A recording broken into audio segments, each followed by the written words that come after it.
Welcome. I'm here with Ferlito, an artist who generously donated to our fundraiser, and the piece is very beautiful. It's called Hawk and Sphinx Moth, Texas 9/22/19. So how did the piece come about, and how did it get that title? Sure. So this is part of a larger project based on the activity of mothing, and mothing is, the simple activity of just collecting moths with a light at night for observation.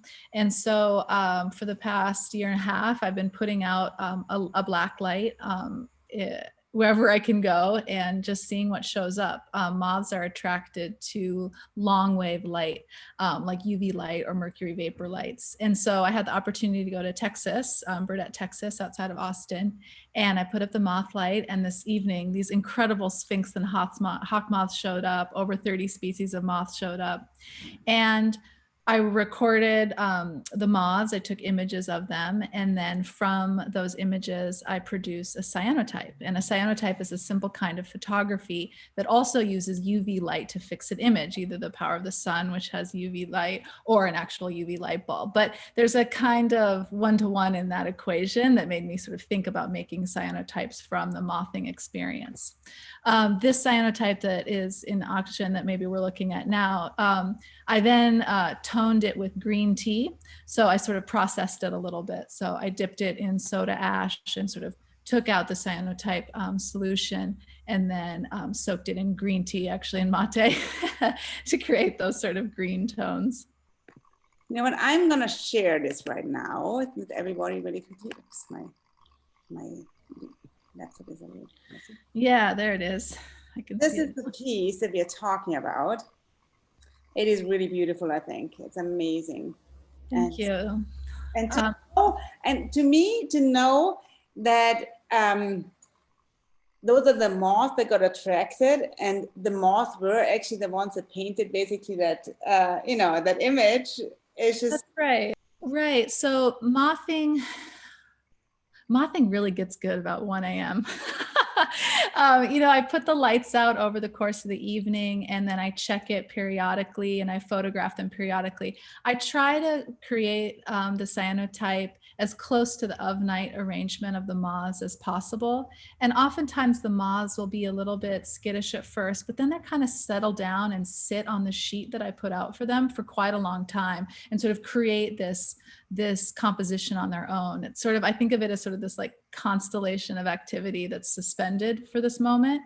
And I photograph the moths, and then I create a transparency which operates as a negative in order to produce the cyanotype. So I'm not creating the cyanotype on site that night. I'm collecting information in that moment, and then produce the cyanotype afterwards. All right. If that makes sense. I understand the process. Okay. Mm-hmm. Yeah.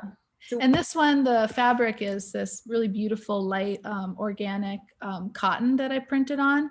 And then I stretched it over these stretcher bars that have acrylic paint on them. So around the edge, you can sort of see some color coming through. And it sort of has this light quality. These pieces are often about light and drawing things out from the evening into this light. And I kind of try to make that happen in the still print as well.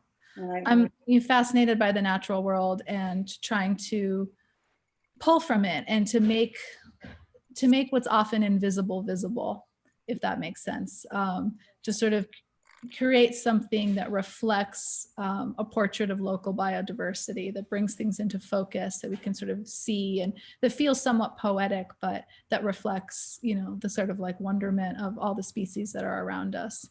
And moths are amazing. Sometimes we think of moths, I think that more people are paying attention to them more lately, but we think of them as eating our clothes or these sort of like dull brown things, but in actuality, they're dazzling and colorful, and they have these incredible patterns and shapes and these sort of incredible antenna structures, which makes them incredibly sensitive to each other and sensitive to light and sensitive to chemical interaction with each other.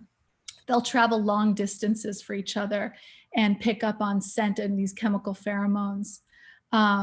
they're just fascinating creatures. And in North America, we have about 11,000 species of moths and more to be discovered. So it's pretty exciting.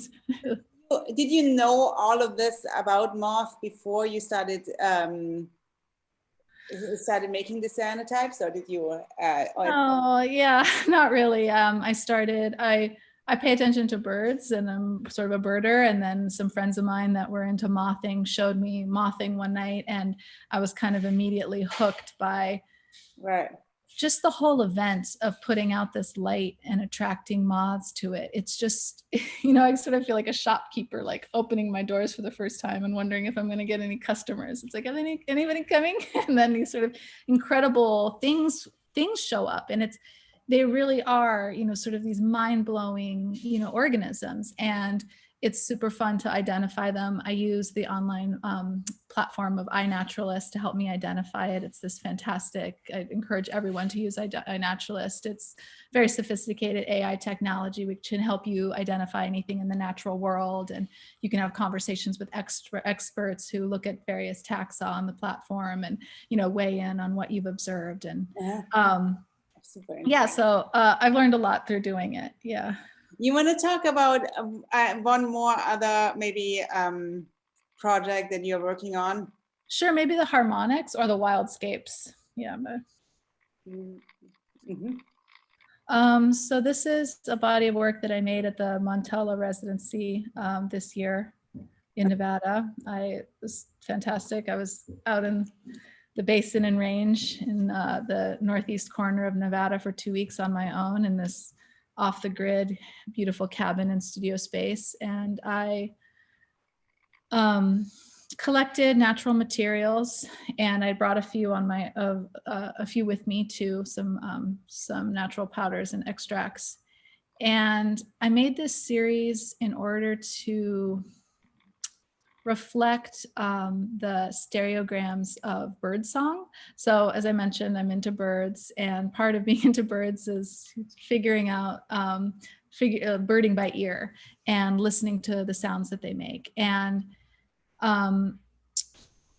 part of the way I do that is by looking at the stereograms of the bird songs, and there are these fantastic visual representations of the sound and these echoing patterns. And the first moment I saw them, I wanted to figure out some way to make work about them, but I didn't exactly know how. So this is kind of the first foray into this, and it's a series I call Harmonics. But I bundle dyed the natural materials that I found around the cabin, and in that process of rolling something up, you know, placing these things and then rolling it up and then boiling it, it creates this sort of, you know, wave pattern. And there were a lot of Vesper sparrows and sagebrush sparrows out there, and they have these wonderful trills. And so this is, you know, kind of referencing those. They're not exact copies of the sound waves, but they're inspired by them. And I'd like to hone in on being able to actually replicate the specific patterns that the songs make. But this was the first foray into that. Wow. I mean, I could talk about these things forever. I know, me too. I'm glad. I know we said we're going to make this really short, but now I feel like I'm just talking at you. The Harmonics grew out of this body of work that we're looking at now. These paintings I called Wildscapes, and these are a combination of foraged materials that I both make dye from, but also uses the brushes. So there's these, you know, fantastic plants. I like a lot of dried plants. There's this one called teasel that I really like, Queen's Anne's lace. And I'll either dip those in the dyes I make or acrylic paint or ink, and then use those as the sort of mark making tool, if that makes sense. Yeah, that's very beautiful. And I understand why you were selected to go to Montello, because that's exactly also what Montello is about, right? Yeah. I was so excited to go there. Nature, how can we nurture it? How can we, you know, take care of it and create something that's really beautiful? That's really amazing. Very cool. Thank you. Well, thank you so much. And thanks for donating such a wonderful piece. Yeah, good luck. When Stefan, who runs Montello, told me about the auction and your organization, I really wanted to support you guys. So best of luck. Thank you so much.